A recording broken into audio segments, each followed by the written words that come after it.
This is the New York Living Tech Beat. I'm Adam Balkin, and you can call this biology class for the YouTube generation. A couple of professors at the New York City College of Technology are seizing on the growing trend in education of using technology to better engage a generation of students who grew up on computers. So they created what they're calling the hybrid lab, a way of giving students access to a virtual lab at home that's not terribly different from the actual lab here at school. We're not having only here a PowerPoint presentation. We don't have a text that we wrote and we put it there. We have simulation. They can do the experiment in the lab, actual experiment on the real instrument, and then they see a same simulation of that instrument, and they get retry it and do it again at home and repeat it as many as you want. You can change the parameter and see different results. The virtual lab also has study aids like practice tests, flashcards, lecture notes, and professors even post short video snippets to hammer home the more important points from class.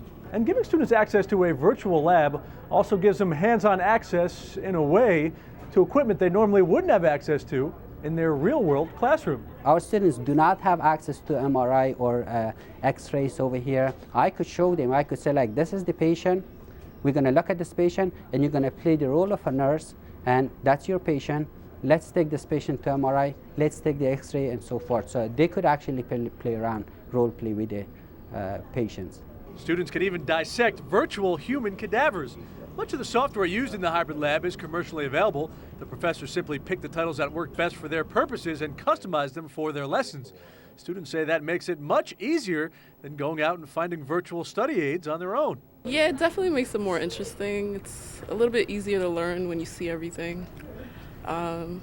Being interactive makes it fun also. In a classroom, you know, a teacher has to dictate a rhythm he has to go because there's a whole class, and at home you can learn at your pace, and it's easier, yeah. And seems most students would agree. According to a recent study from EduCause, a nonprofit group that examines and promotes the use of technology in higher education, just over 60% of college students say they believe technology in the classroom does enhance their learning. Adam Balkin, New York 1.